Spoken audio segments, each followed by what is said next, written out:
إن الحمد لله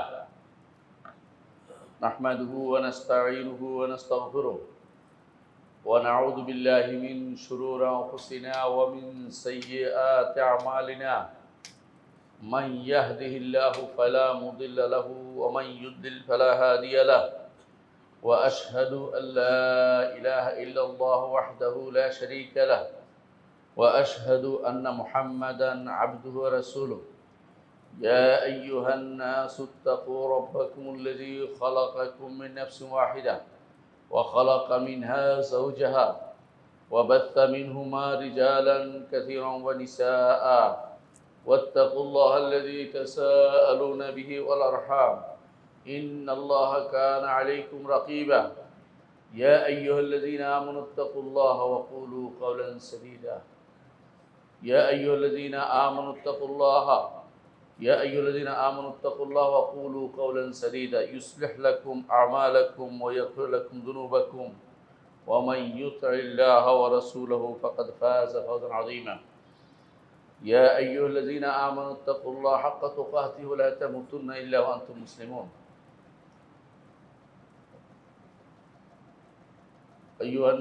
قال النبي صلى الله عليه وسلم قال النبي صلى الله عليه وسلم من وجد ساعة فلم يضحي فلا يقربن مصلانا সম্মানিত মুসল্লিয়ান ইকরাম, আমি আমার নিজেকে আপনাদেরকে আল্লাহ তাকওয়া অবলম্বন করার অনুরোধ জানাচ্ছি। যেই তাকওয়া অবলম্বন করার নির্দেশনা আল্লাহ তাআলা কোরআনে কারীমে আমাদেরকে দিয়েছেন। এই তাকওয়ার দাবি হচ্ছে আল্লাহ তাআলা যেখানে সন্তুষ্টি আছে তা খুঁজে নেয়া, আর তাকওয়ার দাবি হচ্ছে আল্লাহর অসন্তুষ্টি যেখানে আছে সেখান থেকে দূরে থাকা। আল্লাহ তাআলা কোরআনে কারীমে এবং রাসূলুল্লাহ সাল্লাল্লাহু আলাইহি ওয়াসাল্লাম তার হাদিসে আমাদেরকে যে সমস্ত নির্দেশনা দিয়েছেন সেগুলি পুঙ্খানুপুঙ্খরূপে মেনে চলা ঈমানদারের দায়িত্ব, আর যেগুলি থেকে নিষেধ করেছেন সেগুলি বর্জন করা ঈমানদারের দায়িত্ব। ঈমানদার প্রতিটি কথা ও কাজে আল্লাহর সন্তুষ্টি খুঁজে, আর প্রতিটি কথা ও কাজে চিন্তা করে কোথায় না আল্লাহর নাফরমানিতে পড়ে যায়। এই আমাদের দৈনন্দিন জীবনে এমন সব কাজ আমরা করি যেগুলিতে অনেকেই, এমন সব কথা বলি যেগুলিতে অনেকেই খেয়াল রাখি না এটাকে আল্লাহর সন্তুষ্টি বিধান হচ্ছে কিনা। রাসূলুল্লাহ সাল্লাল্লাহু আলাইহি ওয়াসাল্লাম বলেছেন, মানুষ কখনো কখনো এমন কোনো কথা বলে সে মনে করে না খুব বড় কিছু বলেছে, কিন্তু আল্লাহর কাছে এটা এত বেশি গুরুত্বপূর্ণ হয়ে যায় যে এটার কারণে সে আল্লাহর কাছে খুব প্রিয় পাত্র হয়ে যায়, জান্নাতে যাওয়ার জন্য তার যোগ্য ব্যক্তি হয়ে যায়। আবার কখনো কখনো এমন সব কথা বলে, এমন কোনো কথা বলে যা মনে করে না যে গুরুত্বপূর্ণ কিছু বলেছে বা ক্ষতিকর কিছু বলেছে, কিন্তু যার কারণে জাহান্নামে 70 বছর ভিতরে পড়ে, 70 বছর দূরত্বের ভিতরে পড়ে যায় জাহান্নামে। সাবঈনা খরিফা, এর অর্থ হচ্ছে আমাদের প্রতিটি কাজ ও প্রতিটি কর্ম যেন আল্লাহর সন্তুষ্টির জন্য হয় সেই চিন্তা সবসময় করতে হবে। প্রতিটি মানুষের সেটা দায়িত্ব, যে যেখানে আছি সেখানেই এই দায়িত্ব পালন করতে হবে। নিজের জন্য অপরের জন্য যখনই কথা বলবো চিন্তা করব যে আমি আল্লাহর সন্তুষ্টি বিধান করার জন্য তা করছি কিনা। আল্লাহর সন্তুষ্টি বিধানের জন্য হলে সেটা ইবাদত হবে। আর যদি এমন সব কথা হয় যেগুলি আল্লাহর শরিয়া বিরোধী, দিন বিরোধী, সেগুলি তার জন্য বিপদের কারণ হবে। বেশিরভাগ মানুষই দুনিয়ার বুকে এমন সব কথা বলে, এমন সব কাজ করে যেগুলির চিন্তা সে করে না যেগুলি তার জন্য লেখা হচ্ছে।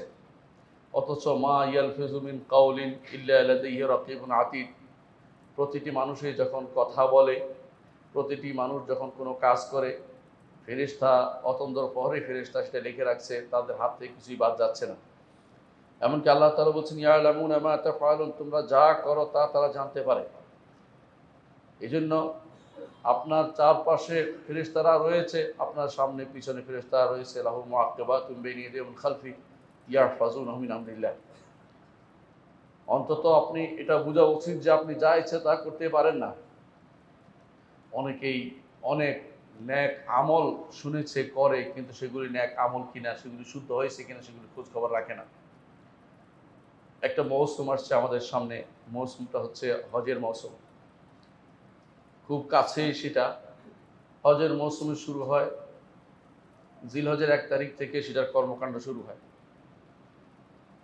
জিলহজের 1 তারিখ থেকে 10 তারিখ পর্যন্ত, এমনকি 13 তারিখ পর্যন্ত আপনাকে তাকবীর দিতে হয়। আল্লাহু আকবার, আল্লাহু আকবার, লা ইলাহা ইল্লাল্লাহু আকবার, আল্লাহু আকবার, লিল্লাহিল হামদ।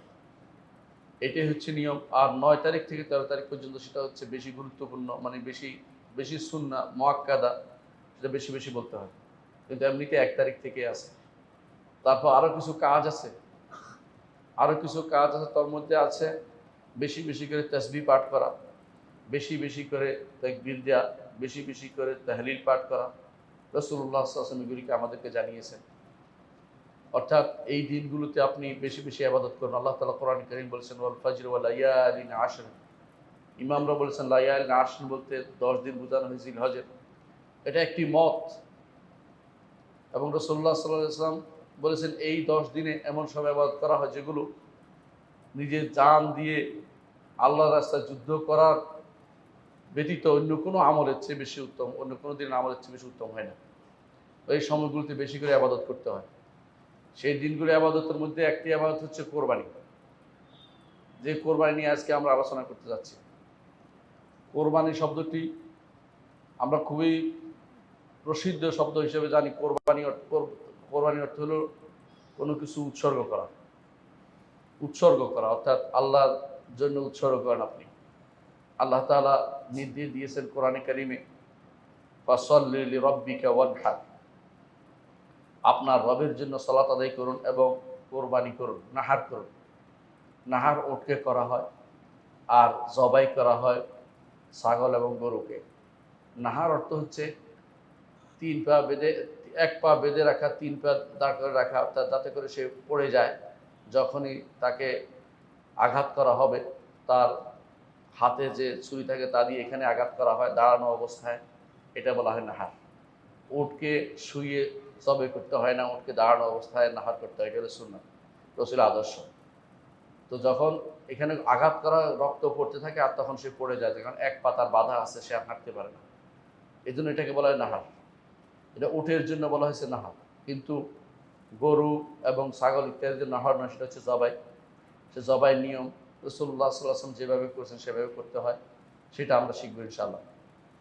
আল্লাহ তাআলা বলছেন ফাসাল্লি লিরাব্বিকা ওয়ানহার, শব্দ হচ্ছে লিরাব্বিকা, অর্থাৎ আল্লাহর জন্য। আল্লাহর জন্য আপনাকে কাজটি করতে হবে। পরিবারে কি বলবে, না কোরবানি না দিলে খেতে পারবে না, ছেলেপুলে কি বলবে, মানুষে কি বলবে, ওটার জন্য নয়, একমাত্র আল্লাহকে খুশি করার জন্য, আল্লাহর নির্দেশকে প্রতিপালন করার জন্য তা আদায় করতে হয়। এটা প্রমাণ করে যে আপনি আল্লাহর শুকরিয়া আদায় করছেন, আল্লাহ আপনাকে সম্পদ দিয়েছেন, সেই জন্য আপনি সেটা করছেন। আর দ্বিতীয়ত আপনি করবেন এই জন্য আল্লাহর নিদর্শনগুলো সম্মান জানাতে, আল্লাহর নিদর্শনকে সম্মান জানাতে। অর্থাৎ আল্লাহ তাআলা বলেছেন কোরআনে কারীমে, ওয়াল বুদনা জাআলনাহা লাকুম মিন শাআইরিল্লাহ, উটগুলোকে, উট বলেছেন অর্থ হলো এর সাথে জীবন যেগুলো দিয়ে কোরবানি করা সবগুলোর অধীন। মিন শাআইরিল্লাহ, এগুলো আল্লাহর নিদর্শন। নিদর্শন কি হিসাবে? জবাই হিসেবে আল্লাহর নিদর্শন হবে। এই জবাই করবে সবাই একই সময়ে, একই কয়েকটি দিনের মধ্যে প্রত্যেকে জবাই করবে, আল্লাহ তাআলাকে স্মরণ করে এবং আল্লাহর দ্বীনকে বুলন্দ করে, আল্লাহ তার নিদর্শনকে সবার কাছে তুলে ধরার জন্য তারা এই কোরবানি করবে। আল্লাহ তাআলা বলছেন, যালিকা মান ইউআযযিম শাআইরাল্লাহ ফাইন্নাহা মিন তাকওয়াল কুলুব, এটা এই জন্য যে যারা আল্লাহর নিদর্শনকে সম্মান করবে সেটা তার অন্তরে তাকওয়া বলে প্রমাণ পাওয়া যাবে। সুতরাং দুনিয়ার কোনো উদ্দেশ্য হতে পারবে না। যারা সালাত আদায় করে না তাদের কোরবানি কবুল হবে না। যারা সালাত আদায় করে না তাদের কোরবানি দেওয়ার কোনো মানে হয় না। সালাত হচ্ছে ফরিদা, সালাত হচ্ছে ঈমান। যদি সালাত না পড়ে তার কোরবানি দেওয়ার কোনো দরকার নেই, এটা অবশ্যই আপনি তাদেরকে স্মরণ করিয়ে দিবেন। এই জন্য আল্লাহর নিদর্শনকে যে ব্যক্তি সালাতকে সম্মান দিতে পারে নাই, সেই ব্যক্তি কোরবানি দিয়ে কি সম্মান দিবে? সালাতকে আগে সম্মান দেখাতে হবে। তৃতীয়ত, এই কোরবানির উদ্দেশ্য হচ্ছে তাকওয়া, গোশত নয়। আল্লাহ তাআলা বলেছেন কোরআনে কারীমে, লা ইয়ানালুল্লাহু লুহুমুহা ওয়ালা দিমাউহা ওয়ালাকিন ইয়ানালুহুত তাকওয়া মিনকুম, আল্লাহ তাআলা তোমাদের গোশতও পান না, তোমাদের রক্তও পান না, তোমাদের তাকওয়া, তিনি শুধুমাত্র তোমাদের তাকওয়াটা পান। অর্থাৎ তোমরা আল্লাহকে ভয় করেছ, এটা আল্লাহ দেখেন, এটা আল্লাহ বুঝেন, আল্লাহ এটা নিয়েই তোমাদের পুরস্কৃত করবেন। সূরা হাজের 37 নম্বর আয়াতে আল্লাহ সেটা বলেছেন। চতুর্থ যে কারণে আমরা এই সুন্নতটা পালন করি তা হচ্ছে সুন্নত ইব্রাহিম আলাইহিসসালাম। ইব্রাহিম আলাইহিসসালাম সুন্নতকে জীবিত করানোর জন্য আল্লাহ তাআলা কোরআনে কারীম বলেছেন, ওয়া ফাদাইনাহু বিযিবহিন আযীম, আমরা ইসমাঈলকে ফিদিয়ে দিয়েছি মহান এক জবিহা দিয়ে, জবে দিয়ে। আল্লাহ তাআলা সেটার মাধ্যমে আমাদেরকে এই সুন্নতের উপর রেখে দিয়েছেন, সেই সুন্নতটা আমরা প্রতিপালন করে থাকি। রাসূলুল্লাহ সাল্লাল্লাহু আলাইহি ওয়াসাল্লাম বলেছেন, আলা ইরসা আবিকুম ইব্রাহিম, তোমাদের পিতার ওয়ারিস হিসাবে তোমরা সেটা আদায় করে থাকো। সূরা সফফাতের 107 নম্বর আয়াতে আল্লাহ তাআলা বলছেন, ওয়াফাদাইনাহু বিযিবহিন আযীম, বড় যাবিহা। এর অর্থ হলো ইব্রাহিম আলাইহিস সালাম যা করেছেন সেটাই আমরা প্রতি বছর স্মরণ করে থাকি। রাসূলুল্লাহ সাল্লাল্লাহু আলাইহি ওয়াসাল্লাম বলেছেন, মান ওয়াজাদা সাআতান ফালাম ইউদাহি ফালা ইয়াকরাবান্না মুসাল্লানা, যা সামর্থ্য আছে তারপরেও কোরবানি করলো না, সেই ব্যক্তি যেন আমাদের মুসল্লার কাছেও না আসে। ইবনে মাজাহ হাদিসটি বর্ণনা করেছেন, আহমদ হাদিসটি বর্ণনা করেছেন এবং এর সনদ হাসান। ষষ্ঠ হাদিস হচ্ছে রাসূলুল্লাহ সাল্লাল্লাহু আলাইহি ওয়াসাল্লাম বলেছেন, রাসূলুল্লাহ সাল্লাল্লাহু আলাইহি ওয়াসাল্লাম তা আদায় করেছেন নিজে। হাদিসটি হচ্ছে, দহা রাসূলুল্লাহ সাল্লাল্লাহু আলাইহি ওয়াসাল্লাম বিকাবশাইনি আমলাহাইনি আকরানাইনি, রাসূলুল্লাহ সাল্লাল্লাহু আলাইহি ওয়াসাল্লাম কোরবানি করেছেন দুটি ছাগল দিয়ে, আমলাহাইনে দেখতে অত্যন্ত সুন্দর, আকরানাইনে এবং যেগুলোর শিং ছিল।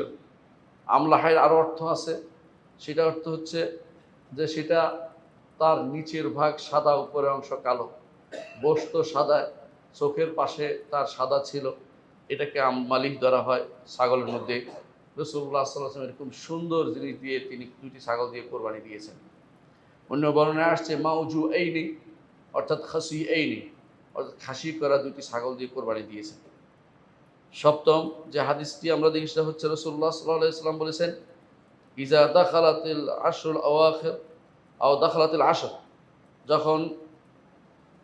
যখন প্রথম 10 দিনে ঢুকে জিলহজের, ও আরাদা আহাদুকুম আইয়ুদাহি, তোমাদের কেউ কোরবানি করতে চায়, ফালা ইয়ামুসসা মিন শা'রিহি ওয়ালা মিন বিশরাতিহি শাইয়ান, সেই জন্য তার শরীরের কোনো চুল না কাটে এবং কোনো চামড়ার অংশ না তুলে ফেলে। রাওয়াহু মুসলিম, হাদিসটি মুসলিম বর্ণনা করেছেন। আরেক হাদিসে এসে রাসূলুল্লাহ সাল্লাল্লাহু আলাইহি ওয়াসাল্লাম বলেছেন, আলা কুল্লি আহলি বাইতিন উদহিয়া, প্রতিটি পরিবারের উপরে কোরবানি রয়েছে। হাদিসটি শেখুল আলবানী সহিহ বলেছেন, সহিহুল জামে তাই উল্লেখ করেছেন। সম্মানিত মুসল্লিয়ান ইকরাম, আমরা বুঝতে পারলাম যে কোরবানি রাসূলুল্লাহ সাল্লাল্লাহু আলাইহি ওয়াসাল্লাম আদর্শ। কোরবানি ইব্রাহিম আলাইহিস সালাতু ওয়াস সালামের যুগ থেকে চলে আসছে। এই কোরবানি বা যেটাকে উদহিয়া মূলত আরবি শব্দ, আমরা কোরবানি বলি কি আমরা আল্লাহর নৈকট্যের জন্য দিয়ে এই জন্য কোরবানি শব্দ ব্যবহার করি, কারণ কোরবানি শব্দ কোরবা থেকে আল্লাহর কাছে নৈকট্য অর্জনের যেটা দেওয়া হয়। সুতরাং আমরা এই দেশে যা দিই আমরা বলি এটাকে কোরবানি, আর যারা হাজিরা দেয় এটাকে বলে হাদি। হাজিরা দেয় হাদি, আর আমরা দেয় কোরবানি। হাজিরা হাদি দেয়, দুইটার হুকুম একই, কাছাকাছি। অর্থাৎ হাদি দিতে হয় শুধু হারাম এলাকায়, হাদি দিতে হয় শুধু হারাম এলাকায়, অর্থাৎ মক্কা, মিনা, মুজদালিফা, এর বাইরে আর কোথাও জবাই করলে সেটা গ্রহণযোগ্য হয় না। কিন্তু কোরবানি সারা বিশ্বের সর্বত্র আপনি কোরবানি দিতে পারবেন। হাদিদের জন্য যে হাদি, সেটা শুধুমাত্র তারা মক্কা, মিনা এবং মুজদালিফায় দিতে পারবে, আরাফায় দিলেও গ্রহণযোগ্য হবে না। আর হাজির হাদি আসে তামাত্তু এবং কেরান হাজির উপরে। যে মুফরেদ হাদি শুধু হজ করেছে তার উপর হাদি আসে না, তারপর হাদি দিতে হয় না তার। কিন্তু কোরবানিটা সবার জন্য যার সামর্থ্য আছে তার উপরেই সেটা বিধান রয়েছে। কোরবানির বিধান কি আসলে? জমহুর বলেন যে এটা সুন্নাহ। সুন্নাহ অর্থ হচ্ছে আপনি করলে সওয়াব পাবেন, না করলে আপনি গুনাহ হবে না, আপনার কোনো গুনাহ হবে না। এবং এটাই অধিকাংশ সাহাবী তাবেঈদের মত। অধিকাংশ সাহাবী তাবেঈদের মত এটা ফকিহদের বেশিরভাগ ফকিহর মত এটা, যে এটি সুন্নাহ। তবে মুআক্কাদা তাকিদ দেওয়া হয়েছে এরকম সুন্নাহ। কারণ রাসূলুল্লাহ সাল্লাল্লাহু আলাইহি ওয়াসাল্লাম বলেছেন, যখন 10 দিনে তোমরা প্রবেশ করবে, অর্থাৎ প্রথম 10 দিনে তখন প্রবেশ করবে জিলহজের, তখন তোমাদের কেউ যদি কোনো কোরবানি করতে চায় তাহলে বোঝা গেল যে কোরবানি করাটা বাধ্যতামূলক নয়। তো এই হিসেবে শব্দ এটা থেকেই আলেমরা নিয়েছেন যে এটা সুন্নাহ মুআক্কাদা, তবে ফরজ ওয়াজিব না। ইমাম আবু হানিফা রাহমাতুল্লাহ আলাইহি বলেছেন যে এটা ওয়াজিব। মালিক এই মতের পক্ষে গেছেন। ইবনে তাইমিয়া রাহমাতুল্লাহ আলাইহি এই মতটিকে সমর্থন করেছেন, কারণ হাদিসে কিছু শব্দ আছে যা দ্বারা দেখা যায় যে এটার প্রতি রাসূলুল্লাহ সাল্লাল্লাহু আলাইহি ওয়াসাল্লাম গুরুত্ব দিয়েছেন। সুতরাং এটাকে কোনোভাবেই ইগনোর করার চিন্তা করবেন না। সামর্থ্য থাকলে দিবেন, কারণ যাতে করে আপনি কোনো ওয়াইদের ভিতরে না পড়েন সেই চিন্তা করবেন। তবে ঋণ করে কোরবানি করার কোনো দরকার নেই। যাদের ঋণ আছে তারা কোরবানি করবে, ঋণ পরিশোধ করবেন আগে। আর যদি কোনো কোরবানি করতে হয় অনুমতি নিতে হবে যে ঋণ দিয়েছেন তার থেকে, যে আমি কি কোরবানি করব কিনা। কারণ ঋণের ভয়াবহতা অনেক বেশি। ঋণ আদায় করা ফরজ, কোনো সন্দেহ নাই। এর জন্য শাস্তি হবে, কোরবানির জন্য আপনার তো শাস্তি হবে না। সুতরাং আপনি সেটার জন্য কোরবানির ব্যাপারে কোরবানির চেয়েও ঋণের গুরুত্ব বেশি দিতে হবে। অনেকে সালাত আদায় করে না, অনেকে ইসলামের অন্য কোনো রকম মেনে চলে না, শরিয়াও মানে না, আল্লাহর বিধান মানে না, এবং আল্লাহর বিধানের ব্যাপারে তাদের কথা বলতে কোনো দ্বিধা হয় না।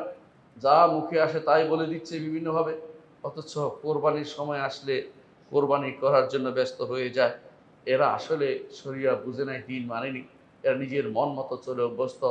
এরা শরীয়তের মনে করে না, তারা শুধুমাত্র গোশতের চিন্তা করে। আর যারা গোশতের চিন্তা করে সেই ব্যক্তি তো কোরবানি, তার দ্বারা কোরবানি হয়নি, গোশত খাওয়া হয়ে যাবে। কোরবানি বা এই কোরবানি কার উপরে সেটা দিতে হয়। এক নম্বর মত হচ্ছে এটা, প্রথম মত হচ্ছে এটা যে যার সামর্থ্য আছে। সামর্থ্য বলতে বোঝায়, সামর্থ্য বলতে শাফিঈদের নিকট এবং হানাবেলাদের নিকট তার নিজের এবং পরিবারের চলার মতো টাকার বাইরে যেই টাকা হবে, এটা দিয়ে যদি কোনো একটি ছাগল বা একটি গরু বা ছাগলের মধ্যে একটা অংশে আপনি শতাংশের এক অংশ কিনতে পারেন, তাহলে সেটাতেই আপনি অংশীদার হতে পারবেন। এটাই আপনার জন্য কোরবানি, তার কোরবানি দিতে হবে, মানে তার জন্য এই কোরবানি রয়েছে। আরেকটি মত হচ্ছে নেশাব পরিমাণ সম্পদের অধিকারী হতে হবে। এই মতটি ইমাম আবু হানিফা রাহমাতুল্লাহ আলাইহি, কোনো সন্দেহ নাই এই মতটি অত্যন্ত বেশি বেশি বেশি বাড়াবাড়ি হয়ে গেছে। কারণ নেশাব পরিমাণ সম্পদ সবাই উপর আসে না। অনেক সময় মানুষের হাতে অর্থ থাকে। রাসূলুল্লাহ সাল্লাল্লাহু আলাইহি ওয়াসাল্লাম নেশাব পরিমাণের শর্ত দেননি। তিনি বলছেন মান ওয়াজাদা সাআতান, যার সামর্থ্য আছে। সামর্থ্য বলতে বোঝায় নিজের এবং পরিবারের যখন আপনার প্রয়োজন পূরণের পরে অর্থ থাকে, সেটা দিয়ে আপনি কোরবানি দিতে পারবেন, কোনো সমস্যা নেই। অনেকে প্রশ্ন করেন যে কোরবানির টাকা দিয়ে দেয়া উত্তম নাকি কোরবানি করা উত্তম। নিঃসন্দেহে এটা একটা নীতি হিসাবে নেবেন, যেই জিনিসের আলাদা হুকুম আছে আলাদা দেয়া উত্তম। অর্থাৎ আপনি জানেন যে কোরবানি করলে এই সময় আলাদা কিছু লাভ আছে, মানুষকে দিলে মানুষ গোস্ততে খেতে পারবে, এবং একটা শায়ের জীবিত হবে, আল্লাহর নিদর্শন এটা পুনর্জীবিত হবে, মানুষের কাছে সেটার বিধিবিধান জানা যাবে। তো সেখানে অবশ্যই উত্তম হচ্ছে কোরবানি করা সদকা করার চেয়ে। কারণ সদকা তো সারা বছর আপনি করতে পারবেন, কিন্তু কোরবানির তো সময় নির্ধারিত, আর কোরবানির সাথে অনেকগুলো বিধান জড়িত। যেখানে বিধান প্রতিপালিত সেটা উত্তম, সেটা যা সারা বছর করে তা থেকে। এই জন্য অনেকেই বলে যে হজ করাচ্ছে এই টাকা দান করা উচিত। তারাও ভুল করছে, কারণ হজ হচ্ছে বছরে একবার, দান তো সারা বছরে করতে পারে। হ্যাঁ, কখনো যদি কোনো কোথাও বড় ধরনের অসুবিধা হয়, মানুষের ভিতরে খাবারের অসুবিধা হয়, খাবার পাওয়া যায় না, তখন সেটা নফল হজের চেয়ে ব্যক্তির উচিত তখন বেশি করে দান করা। ব্যক্তি তখন একক উপকারের চেয়ে ব্যাপক জনগণের উপকারের দিকে সে তাকাবে।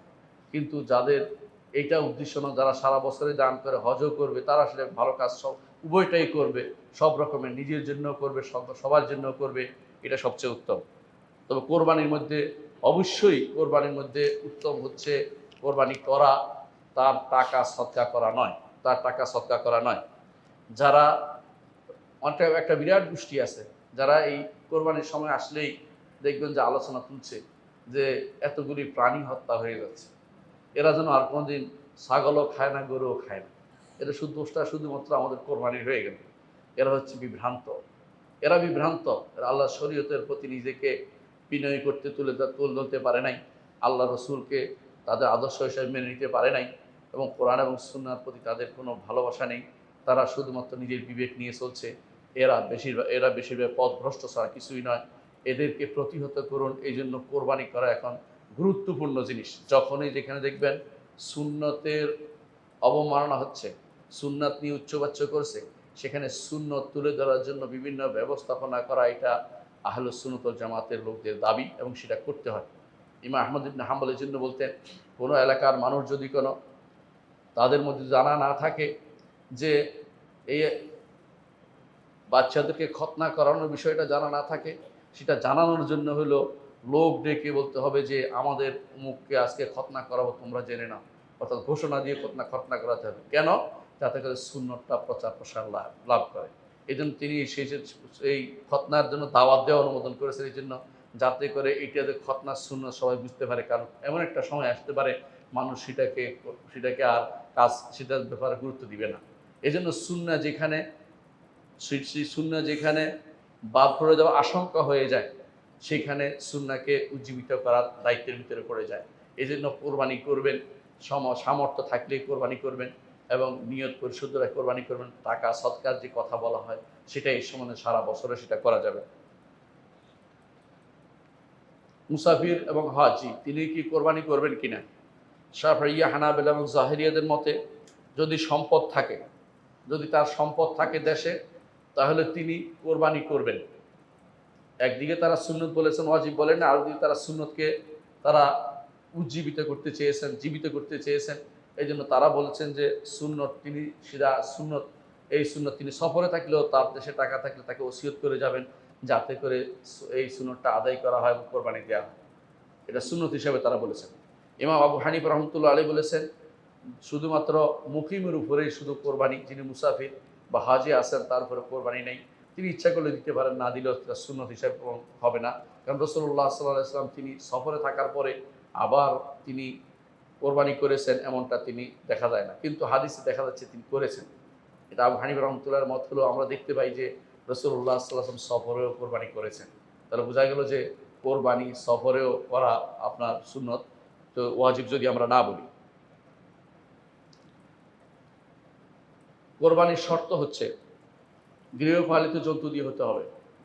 অর্থাৎ কোরআনে বর্ণিত 8 শ্রেণী, 8 শ্রেণী মানে 4টা ডবল, অর্থাৎ সেটা ছাগল না, পুরুষ নারী না, মানে মেয়ে এবং কি বলে নর মাদি, ছাগল, ভেড়া, ওট গরু, ছাগল, ভেড়া, ওট গরু।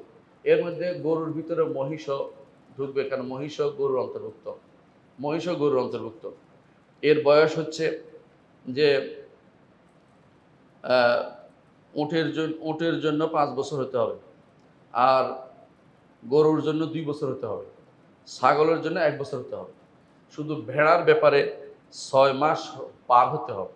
6 মাস পার হয়েছে সেরকম 6 মাসের ভিতরে থাকতে হবে না, 6 মাস পার হতে হবে। ঠিক অনুরূপভাবে ছাগলও 1 বছর পার হতে হবে, একদিন হলে বেশি হতে হবে। অনুরূপভাবে গরুও 2 বছর পূর্ণ হতে হবে, একদিন হলে বেশি হতে হবে। অনুরূপভাবে উটের ব্যাপারে 5 বছর পূর্ণ হতে হবে। এগুলি হচ্ছে এই বয়স। এর নিচে এখন যেগুলো অনেকগুলো গরুকে মোটা তাজা করে দেয়া হয়, বিশাল দেখা যাচ্ছে, বয়সের খেয়াল করেন না, আপনারা মনে রাখবেন যে আপনাদের কোরবানি হবে না। 2 বছর পূর্ণ হতেই হবে, 2 বছর পূর্ণ হতেই হবে। সাধারণত 2 বছর হলে দাঁত পড়ে যায়। অনেকে বলে দাঁতের বিষয় আছে কিনা, দাঁত সাধারণত পড়ে যায়। কোনো কারণে যে না পড়েও তাহলে সেটা দিয়ে কোরবানি হয়ে যাবে। কিন্তু মুসেন্না বলছে রাসূলুল্লাহ সাল্লাল্লাহু আলাইহি ওয়াসাল্লাম, মুসেন্না বলা হয় সিন যার উঠছে, সিন নতুন দাঁত উঠছে তার, গজাইছে। এবং মুসেন্না আরেক অর্থ হচ্ছে যেটা 2য় বছরে পড়েছে গরুর জন্য, আর ছাগলের জন্য 2য় বছরে পড়েছে, এক প্রথম 2য় বছরে পড়েছে, গরুর জন্য 2 ভারিয়ে 3য় বছরে পড়েছে, আর উটের জন্য 5 ভারিয়ে 6ষ্ঠের মধ্যে পড়েছে। এটা হলো মুসিন্না। আর যাজা অর্থাৎ দান, যেটা যেটা ভেড়া, এটা সাধারণত 1 বছরের নিয়ম, কিন্তু 6 বছরও 6 মাসেও সেটাকে 6 মাস হলেও তাকে কোরবানি দেওয়া যায়। আমাদের সাধারণত ভেড়া খুব কম পাওয়া যায়, এই জন্য আমরা হিসাব করবো 1 বছর হিসাব করবো। অনেকে ছাগল কিনে 6 মাসের ছাগল দিয়ে কোরবানি চিন্তা করেন, সেটা হবে না, মোটা তাজা হলেও কাজ হবে না। আপনাকে ছাগলের ক্ষেত্রে অবশ্যই 1 বছর হতে হবে। 3 নম্বর যেটা শর্ততা হচ্ছে, সেটা যাবতীয় দোষ ত্রুটি মুক্ত হতে হবে। দোষ ত্রুটি রসুল নির্ধারণ করে দিয়েছেন, কারণ দোষ ত্রুটি হিসাব করলে বহু রকমের দোষ পাওয়া যায়।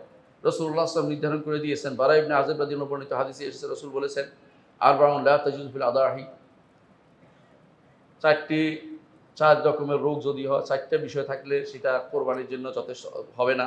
আল আওরা আল বাইয়িনু আওয়ারুহা, যে এটার চোখ কানা, সেটা যেটা বোঝা যায় স্পষ্ট যে চোখটা নাই, সেটা কিন্তু সাদা হয়ে গেলে, চোখ সাদা হয়ে গেছে এরকম কিছু দিয়ে বন্ধ করা যাবে না। অর্থাৎ সে দেখতে পাচ্ছে, হাঁটতেছে, চলতেছে, ঘাস খাচ্ছে, তাহলে এটা দর্শনীয় না। কিন্তু যে বোঝা যাচ্ছে একটা চোখ তার নাই, সেটা দিয়ে কোরবানি করা যাবে না। ওয়াল মারিদা, এটা যদি কোরবানি না 2 চোখ যার নাই, তার মোটেই কোরবানি করা যাবে না। মানে আমি অর্ধেক বলেছি এই জন্য। ওয়াল মারিদা আল বাইয়িনু আমারাদুহা, আর এমন রুগী ছাগল বা প্রাণী যেটার রোগ স্পষ্ট, যেটা রোগ স্পষ্ট দেখলে বোঝা যাচ্ছে এটা রুগী।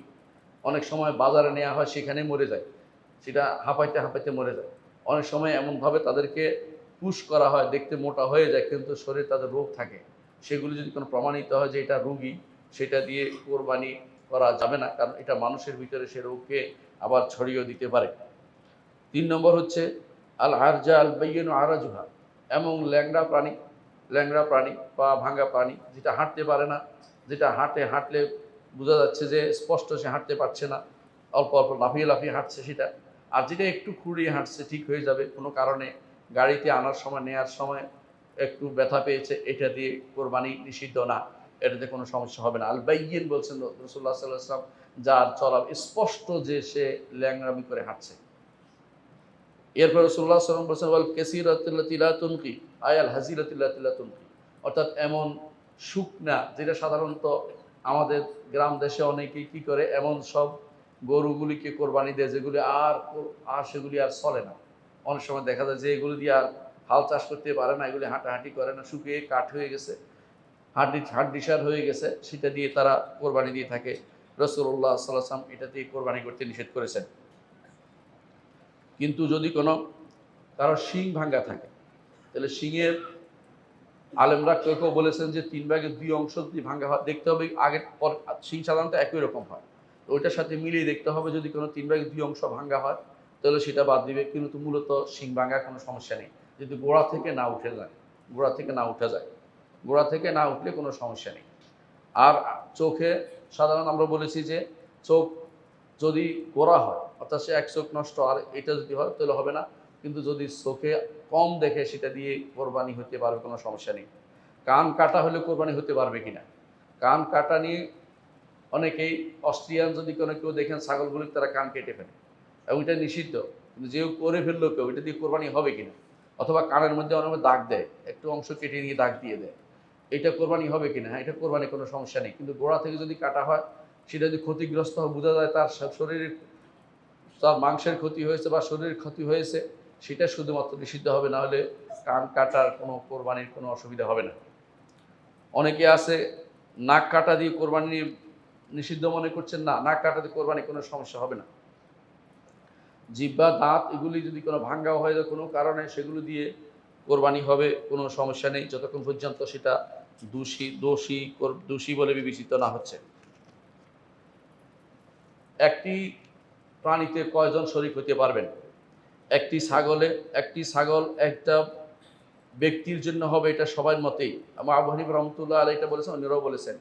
প্রশ্ন হচ্ছে, একটি ছাগল কি এক পরিবার থেকে হবে কিনা? এখানে প্রশ্ন কিন্তু এরকম না যে সবাই নাম দিবেন, এটা না। একজন ব্যক্তি যখন তিনি কোরবানি করবেন, তখন তিনি এটাতে শরিক করবেন, অর্থ কিন্তু একজনেই দিবেন। এই নয় যে 3 জনে ভাগ করে পরিবারের সবাই মিলে টাকা দিয়ে একটা দিবেন, এটা হবে না। যিনি পরিবারের কর্তা, তিনি একটি কোরবানি দিবেন, একটা ছাগল দিয়ে কোরবানি দিবেন, পরিবারের কর্তা, তিনি এর মধ্যে অন্যদেরকে সওয়াবে শরিক করবেন। রাসূল যেভাবে বলেছেন, আমার থেকে, আমার পরে আলে মুহাম্মদ থেকে, এভাবে বলেছেন, রাসূল নিজে দিয়েছেন, সেইভাবে আপনারা দিবেন। কিন্তু পরিবার কাকে বলে? পরিবার বলে যার ভরণ পোষণ, যার ভরণ পোষণের দায়িত্ব পরিবারের কর্তার উপর রয়েছে অধীন, এরা সবাই পরিবার অন্তর্ভুক্ত। আর যিনি ভিন্ন বিয়ে শাদী করেছেন, ভিন্নতা পরিবার পরিবার হয়ে গেছে, তিনি একই পরিবারের অন্তর্ভুক্ত নন। ইসলামে এই জন্য একান্নবর্তী পরিবারের কোনো সিস্টেম নাই। এই জন্য যিনি কোরবানি দিবেন এরকম যেন না হয় যে বাবা দিয়ে দিচ্ছেন ছেলে আর দিচ্ছেন না, সেরকম যেন না হয়। ছেলের সামর্থ্য থাকলে ছেলে দিবেন, বাবার সামর্থ্য থাকলে বাবা দিবেন, এটাই হচ্ছে নিয়ম। আর ছেলে বাবা দিবেন তার পরিবারের সবাইকে সেগুলো অংশীদার করতে পারবেন সবের ভিতরে। কিন্তু আবু হানিফা রহমতুল্লাহের মতে না, তিনি শুধুমাত্র নিজের থেকেই দিবেন, অন্য কাউকে দিতে হলে অন্যের জন্য আবার টাকা দিতে হবে, তিনি এটা নির্ধারণ করেছেন। অর্থাৎ এটাই আমাদের দেশে প্রচলন বেশি, একজন একজন একজন নিজের থেকেই দিবেন, এটা তারা মনে করে থাকে। কিন্তু আরবরা মনে করে, যেটা আমরা দেখেছি রাসূলুল্লাহ সাল্লাল্লাহু আলাইহি ওয়াসাল্লাম হাদিস থেকেও বেশি প্রমাণিত, একজন তার পরিবারের সবাইকে এর মধ্যে শরীক করতে পারবেন, কিন্তু টাকা তিনি একজনেই দিবেন এবং তাদেরকে শরীক করবেন যারা তার পরিবারভুক্ত, যারা তার পরিবারভুক্ত, যাদের দ্বারা আলাদা হয়ে যায়নি, অর্থাৎ যাদের ভরণ পোষণ তার দায়িত্বের ভিতরে পড়ে। আর যারা তাদের ভরণ পোষণ তার দায়িত্বের ভিতরে পড়ে না, তারা এর অন্তর্ভুক্ত হবেন না, এর অন্তর্ভুক্ত হবেন না। অর্থাৎ তারা, তাদের যদি সামর্থ্য থাকে তারা আলাদা কোরবানি দিবেন, এটা সবারই মত। আবু হানিফা রহমতুল্লাহ আলাই শুধু বলেছেন যে না, যদি কেউ তার ছেলে থেকে দিতে হয় তাহলে ছেলের জন্য আলাদা টাকা ব্যবস্থা করতে হবে, আরেকটা ভাগ দিতে হবে। কিন্তু জমহুর ওলামাদের নিকট একজন মানুষ তার পরিবারভুক্ত সবাইকে এর মধ্যে শরীক করতে পারবেন। এই হচ্ছে ছাগলের ক্ষেত্রে। কিন্তু উট এবং গরুর ক্ষেত্রে বা মহিষের ক্ষেত্রে 7 জন দিতে পারবে, একটাতে 7 জন দিতে পারবে, একটাতে 7 জন দিতে পারবে। অর্থাৎ 7 জন একটা গরুতে, একটা মহিষে এবং একটা উটের মধ্যে শরীক হইতে পারবে, শরীক হইতে পারবে।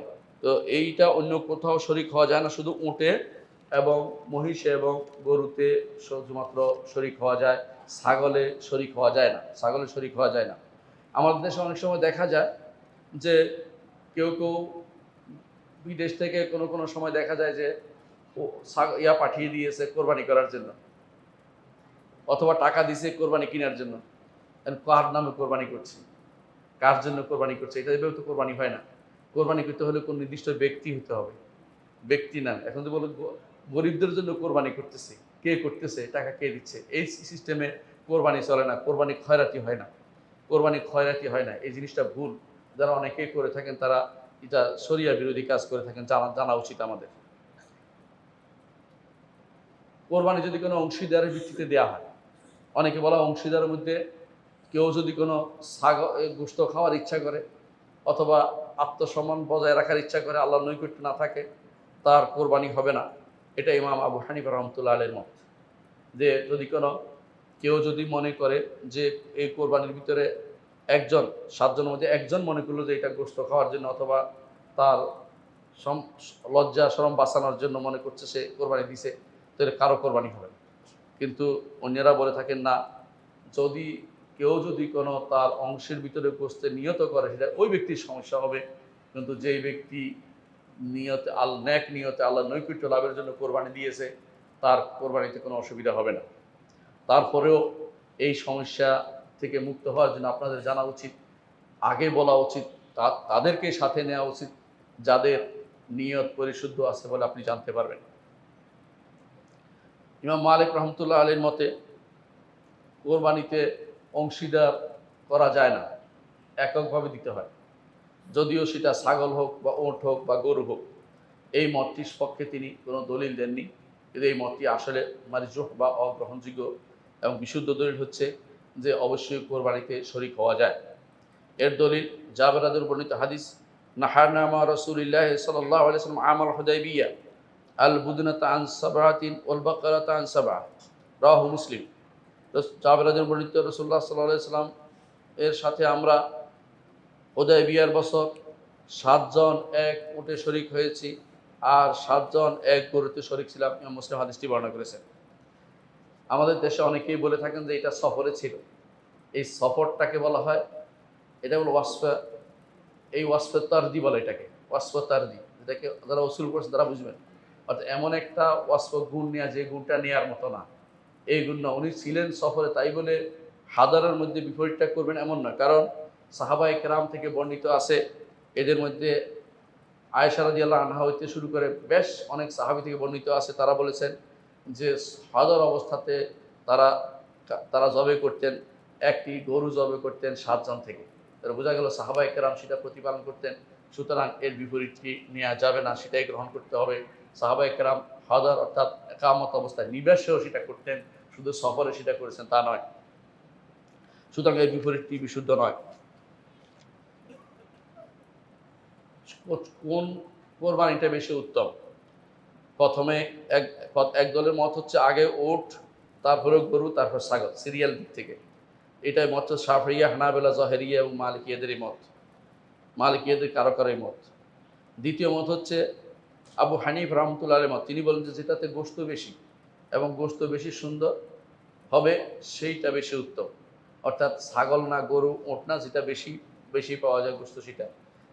তার মতে যে উত্তম জিনিস দিতে হবে, রাসূলুল্লাহ সাল্লাল্লাহু আলাইহি ওয়াসাল্লাম উত্তম জিনিস দিয়েছেন। দেখতে মালিশ ছিল, অত্যন্ত দেখতে চোখ চিত্তাকর্ষক ছিল, এমন ছাগল দিয়ে তিনি কোরবানি দিয়েছেন।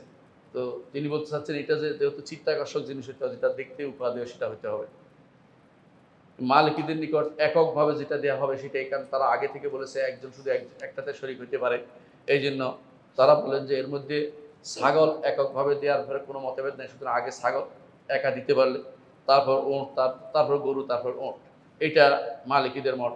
তবে বিশুদ্ধ মত হচ্ছে এটা যে বিশুদ্ধ মত হচ্ছে এটা যেটার মাধ্যমে এই যে শারীরা ইসলামের নিদর্শনটা এটা বেশি বেশি প্রকাশ পেয়ে যাবে, সেটা করা উচিত। আর সেটা করা বেশিরভাগ দেখা যায় গরু বা উটের মাধ্যমে বেশি হয়, কারণ অনেকেই শরিক হয়, অনেকেই সেখানে হয়তো তার জীবনে হয়তো কারোর সাথে দেখা হতো না, সেখানে দেখা হয়, পরিচয় হয়, মানুষের মধ্যে সম্প্রীতি বাড়ে।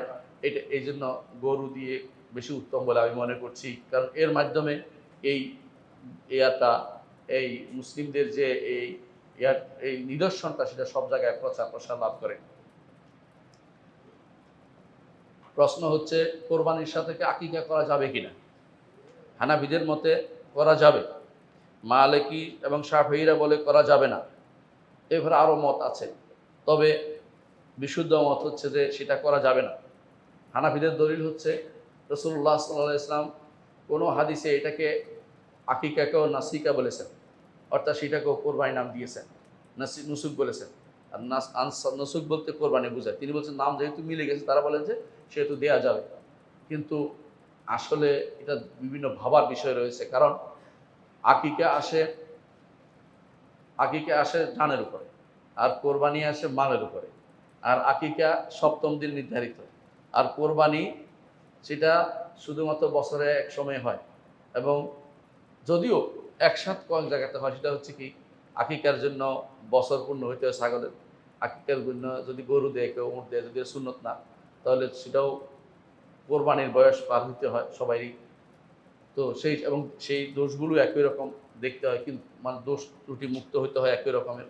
তারপরেও যেহেতু দুইটা ভিন্ন জিনিস, সেহেতু দুইটাকে একসাথ করা রাসূলুল্লাহ সাল্লাল্লাহু আলাইহি ওয়াসাল্লামের সুন্নতের মধ্যে পাওয়া যায় না। এই জন্য আমরা আকিকা এবং কোরবানিকে কখনো একসাথে না করি। যিনি কোরবানি করবেন তার উপর কি করণীয়? ১ নম্বর করণীয় হচ্ছে তিনি তার চুল কাটবেন না। এটার মাসআলা কি, এটা কি ওয়াজিব না ফরজ না সুন্নত?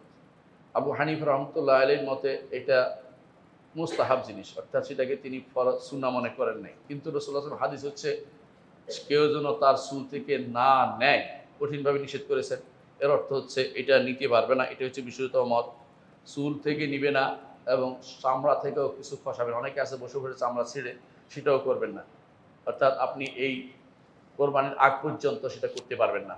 আপনাকে যিনি কোরবানি দিবেন তিনি, তার পরিবারের কারো উপর না, এবং যিনি ওয়াকিল হবেন তার পক্ষ থেকে একজন দিবেন, তিনি, তারও সমস্যা নেই। যিনি কোরবানি দিবেন তার উপরে এই নির্দেশনা যে তিনি ইয়া করবেন না, অর্থাৎ তিনি চুল খাটো করবেন না, নখ কাটবেন না, শরীরের কোনো চামড়া কোথাও তুলে ফেলবেন না বসে বসে, যেটা উঠে যায় পড়ে যায় এটাতে সমস্যা নেই, ইচ্ছাকৃত যেটা করবেন না সেটা বলা হচ্ছে।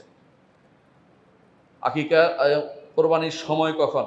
কোরবানির সময় হচ্ছে জিলহজের 10 তারিখ, সূর্য উঠার পরে যখন চাষের সময় হবে তখন, অর্থাৎ চাষের সলাত আমরা যখন পড়ি তখন থেকে সেটা শুরু হবে। এটা আউয়াল ওয়াক্ত, প্রথম ওয়াক্ত।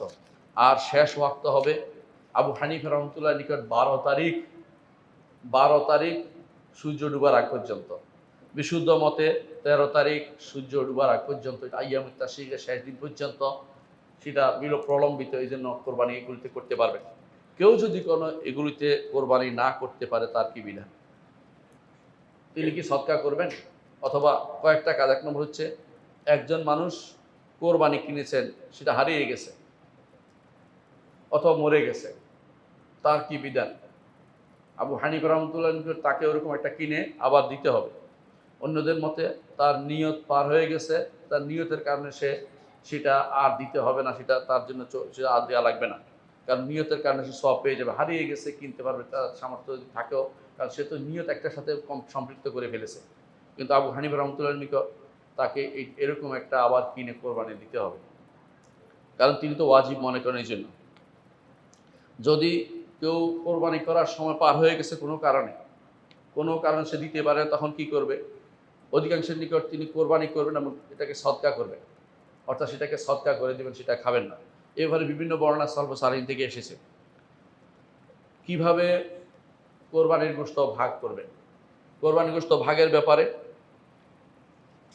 সুন্নাহ হচ্ছে 3 ভাগ করা। সুন্নাহ, এটা ফরজ, ওয়াজিব না। 1 ভাগ আপনি নিজের পরিবারের জন্য রাখবেন, 1 ভাগ হাদিয়া দিবেন, 1 ভাগ সদকা করবেন। 3 ভাগ, 1 ভাগ সদকা করবেন, 1 ভাগ হাদিয়া দিবেন এবং 1 ভাগ নিজের পরিবারের জন্য রাখবেন। এটা হচ্ছে সুন্নাহ। এইটা যদি কোনো পালন করেন ভালো। কিন্তু আমাদের অনেক জায়গাতে সমাজে 1 ভাগ রেখেই দেয় সদকা করার জন্য। এটা নিয়ম নয়, কারণ অনেকে তার পরিবারের লোক বেশি, তার পরিবারের দরকার থাকতে পারে। আপনি যদি কোনো সৎকার জন্য আগে রেখে দেন, এটা জোর করে হলো। এটা তো জোর করার বিষয় না, এটা সুন্নত প্রতিপালনের বিষয়। সুন্নত কেউ করতে পারলে করবে, সেটাকে বাধ্য করতে পারেন না। এই জন্য 3 ভাগ করে 1 ভাগ যারা সমাজে রেখে দেয়, এটা সঠিক কাজ নয়। এই নিয়ত, এই সিস্টেম পরিবর্তন করা দরকার। এই সিস্টেম পরিবর্তন করা দরকার। অনেকেই আমাদের কাছে অভিযোগ দেয় যে আমার তো ছোট একটা ছাগল কোরবানি করেছি, 3 ভাগে 1 ভাগ দিয়ে দিলে আমার পরিবারেরও হয় না। এটা এই জন্যই বলছি যে আসলেই তাদের মনের ভিতরে সেটা তার সন্তুষ্টি থাকে না দেওয়ার ব্যাপারে। আর এরপরে আবার কি করে ওনারা ভাগ করে করে প্রতি বাড়িতে বাড়িতে আবার দেয়। তো এটা কোন সিস্টেম আপনি চালু করলেন? শরীয়ত এই সিস্টেম চালু করে নাই। রাসূলুল্লাহ সাল্লাল্লাহু আলাইহি ওয়াসাল্লাম প্রথম বলতেন, কুলু, তোমরা খাও, ওয়ালা তাদাখুরু, কোনো রকমে তোমরা জমা করে রেখো না। পরে যখন মুসলিমদের মধ্যে প্রচুর পরিমাণে আলহামদুলিল্লাহ আল্লাহ সামর্থ্য বাড়িয়ে দিলেন, রসুল বললেন যে তোমরা খাও এবং তোমরা জমা করো, মানুষকে দান করো, হাদিয়া দাও। তারপর তিনি বললেন, অর্থাৎ জমা করে রাখা যায়। অনেকে জমা করে রাখতে পারবে না বলে সেটাকে ভাগ মনে করে সেটাকে ভাগ করে দেয়।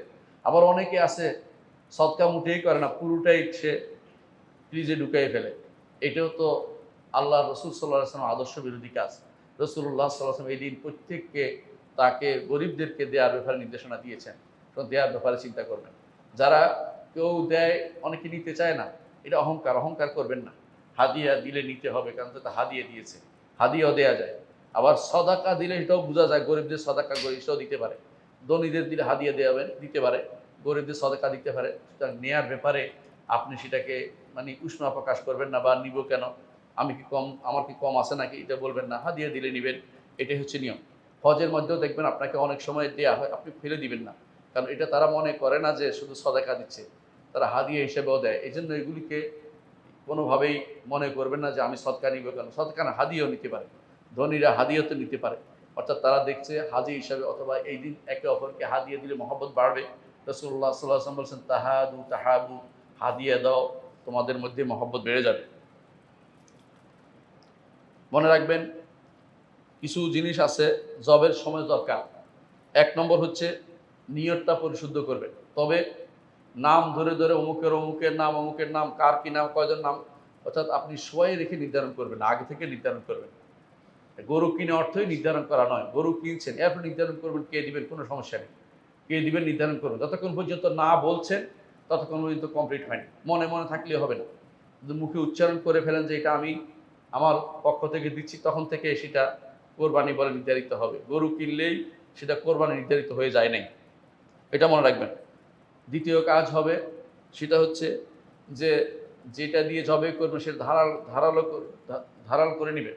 বেশি করে সেটাকে বেশি এমনভাবে দাঁড়াই নেবেন যে সেটা সহজে কাটা হয়। রাসূলুল্লাহ সাল্লাল্লাহু আলাইহি ওয়াসাল্লাম বলেছেন, ওয়ালিয়ুহিদ্দু আহাদাকুম শুফরাতাহু, তোমাদেরকেও তার ছুরিটাকে যেন ধারালো করে নেয়। এবং রাসূলুল্লাহ সাল্লাল্লাহু আলাইহি ওয়াসাল্লাম তিনি বলেছেন যে ইন্নাল্লাহ কাতাবাল ইহসান আলা কুল্লি শাই, আল্লাহ তাআলা সবার উপরে ইহসান রেখেছেন, অর্থাৎ ভালো যে কোনো কাজ করে উত্তম করার জন্য নির্দেশনা দিয়েছেন। সেই জন্য রাসূল যেভাবে করেছেন সেভাবে করবেন। রাসূলুল্লাহ সাল্লাল্লাহু আলাইহি ওয়াসাল্লাম ছাগলের তার ইয়াতে পা রেখেছেন, রেখে হাত দিয়ে ধরে তারপর তিনি এখানে পা রেখে তারপর জবে করে দিয়েছেন। সেভাবে আপনি করবেন যদি সেভাবে রাখতে পারেন। জবে করার ক্ষেত্রে কেবলামুখী করতে পারলে ভালো, কেবলামুখী না করতে পারলে কোনো সমস্যা নেই, জবে হয়ে যাবে। এটাও একটা সুন্নাত। আর শুইয়ে গরু ছাগল এবং মহিষ এগুলিকে শুইয়ে জবে করবেন। আর উটকে দাঁড়ানো অবস্থায় জবে করবেন, এটা সুন্নাত। এক প্রাণীর সামনে আরেক প্রাণীকে জবে করবেন না, কারণ সে ভীত হতে পারে এবং তার রক্ত শুকিয়ে যেতে পারে ভয়ে, সেটা করবেন না। এবং তাদেরকে ভয় দেখানো আপনার নিয়ম বিরুদ্ধে রাসূলুল্লাহ সাল্লাল্লাহু আলাইহি ওয়াসাল্লাম সেটা করেননি, সেটা থেকে দূরে থাকতে বলেছেন। ইহসান হয় না সেটা আমাদের খেয়াল রাখবেন। সুতরাং আমরা বুঝতে পারছি যে শরীয়তে কিছু নিয়ম নীতি দিয়েছে, সেভাবে আমরা কোরবানির কাজটা করব। আর চামড়ার ব্যাপারটা, অবশ্যই চামড়া সদকা করে দিবেন, দান করে দিবেন। চামড়া দান করে দিবেন। চামড়া বিক্রি কাউকে দান করতে পারবেন, যে কোনো মানুষকে দান করতে পারবেন, কিন্তু নিজে ব্যবহার করতে নিজে নিতে পারবেন না।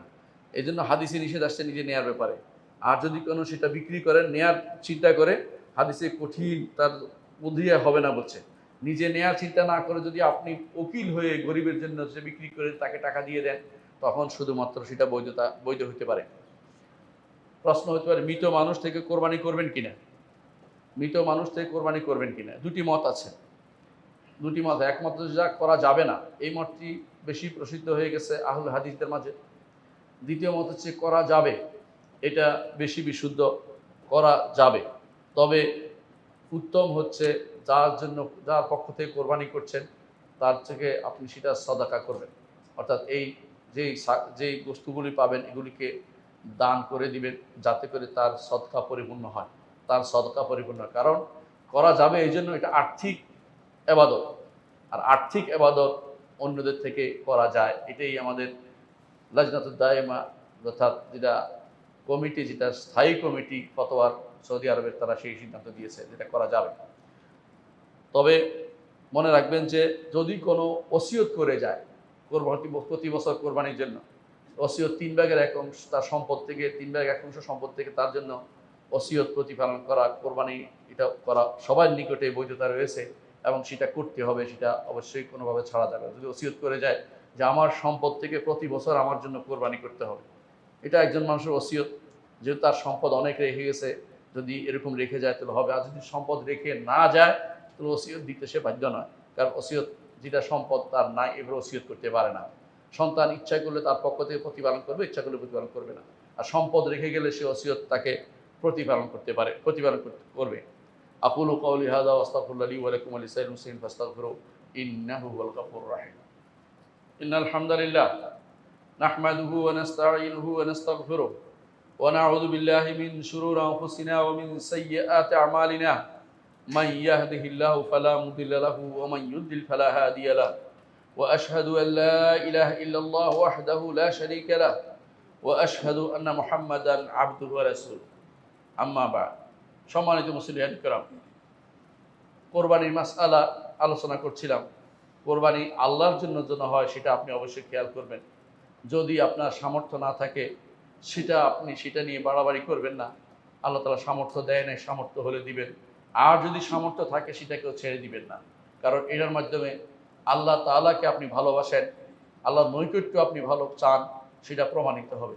আর যে কেউ আল্লাহর নৈকট্য চাইবে, আল্লাহ তাআলা তাকে ভালোবাসবেন এবং তার জন্য পুরস্কার নির্ধারণ করবেন।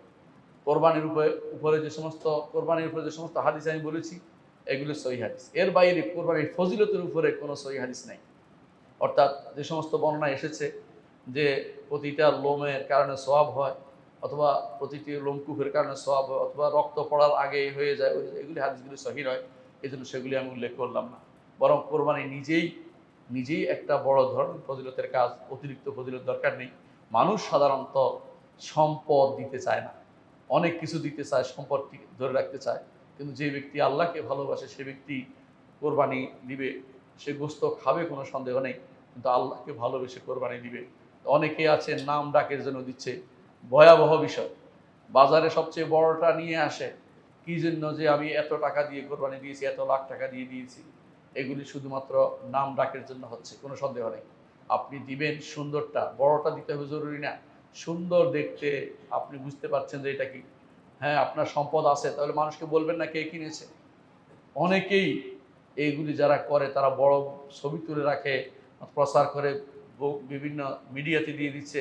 এগুলি সবই হচ্ছে রিয়া। রিয়ার জন্য কোরবানি করবেন না, আল্লাহকে খুশি করার জন্য কোরবানি আমাদের করা উচিত। আল্লাহ আমাদের বোঝার তৌফিক দান করুন। আল্লাহ ওয়াসাল্লু আলা সাইয়্যিদিল বাশারিয়া মুহাম্মদ ইবনে আবদুল্লাহ কামা আমারা আল্লাহু আযজা ওয়া জাল্লা ফি কিতাবিহি ওয়া থান্না বিমালাইকাতিল মুসাব্বিহাতিল কুদসি ওয়া থাল্লাথা বিকুম আইয়ুহাল মুমিনুন ফাকালা তাআলা মুখবিরান ওয়া আমিরা ইন্না আল্লাহা ওয়া মালাইকাতাহু ইউসাল্লুনা আলান নাবী ইয়া আইয়ুহাল্লাযিনা আমানু সাল্লু আলাইহি ওয়া সাল্লিমু তাসলিমা ওয়া ক্বালা আন-নাবিয়্যু সাল্লাল্লাহু আলাইহি ওয়া সাল্লাম মান সাল্লা আলাইহি মারাতান সাল্লাল্লাহু আলাইহি বিআশার আল্লাহুম্মা সাল্লি আলা মুহাম্মদ ওয়া আলা আলি মুহাম্মদ কামা সাল্লাইতা আলা ইব্রাহিম ওয়া আলা আলি ইব্রাহিম ইন্নাকা হামিদুম মাজিদ اللهم بارك على محمد وعلى آل محمد كما باركت على إبراهيم وعلى آل إبراهيم إنك حميد مجيد اللهم ارض عن الخلفاء الراشدين أبي بكر وعمر وعثمان وعلي وعن سائر الصحابة والتابعين رضوان الله عليهم أجمعين اللهم اغفر لنا ولإخواننا الذين سبقونا بالإيمان ولا تجعل في قلوبنا غلا للذين آمنوا ربنا إنك رؤوف رحيم اللهم اغفر لنا أجمعين আল্লাহ আমাদের সবাইকে আপনি ক্ষমা করে দিন। আল্লাহ আপনার ইখলাসের সাথে ইবাদত করার তৌফিক দান করুন। আল্লাহ আপনার নৈকট্য অর্জন করার তৌফিক দান করুন। আল্লাহ আপনার দ্বীনের ফিকহ আমাদেরকে দান করুন। আল্লাহ আপনার শরিয়ার জ্ঞান আমাদেরকে দান করুন। আল্লাহ আমাদের সন্তানদেরকে দ্বীনের উপর বড় করুন। আল্লাহ আমাদের কাজে কর্মে ইখলাস দান করুন। আল্লাহ আমাদেরকে সমস্ত বিপদ আপদ থেকে উদ্ধার করুন। আল্লাহ আমরা যে বিপদে আছি বিপদ থেকে উদ্ধার করুন। আল্লাহ মুসলিমদেরকে আপনি নিরাপদে বের করে নিয়ে আসুন। আল্লাহ যারা আমাদের মুসলিম দেশের সমস্যা লাগাতে চায় তাদের থেকে আপনি আমাদেরকে হেফাজত করুন। আল্লাহ যারা যত রকমের ফিতনাবাজ আছে, কাফের এবং তাদের মতো মুনাফিক টাইপের যে সমস্ত যারা মুসলিম দেশের সমস্যা তৈরি করতে তাদেরকে ধ্বংস করুন। আল্লাহ আমাদেরকে হেফাজত দিয়ে আমাদের মুসলিমদেরকে আপনি হেফাজত করুন। আল্লাহ আমাদেরকে আপনি হেফাজত করুন। আল্লাহ আমাদের মধ্যে যারা কবরে শুয়ে তাদেরকে ক্ষমা করে দিন, আর যারা জীবিত অসুস্থ তাদের সুস্থ দান করুন। আল্লাহ আমাদেরকে আপনি কবুল করুন, আমাদের আমলগুলি কবুল করুন। আল্লাহুম্মা ইগফির ওয়ারহাম ওয়া আনতা খায়রুর রাহিমিন। ইবাদাল্লাহ রাহিমাকুমুল্লাহ ইন্নাল্লাহা ইয়া'মুরু বিল আদলি ওয়াল ইহসান ওয়া ইতা'i যিল কুরবা ওয়া ইয়ানহা আনিল ফাহশা'i ওয়াল মুনকারি ওয়াল বাগই ইয়া'iযুকুম লা'আল্লাকুম তাযাক্কারুন ওয়া লাযিকরুল্লাহি আকবার। আল্লাহু ইয়া'লামু মা তাসনা'উন।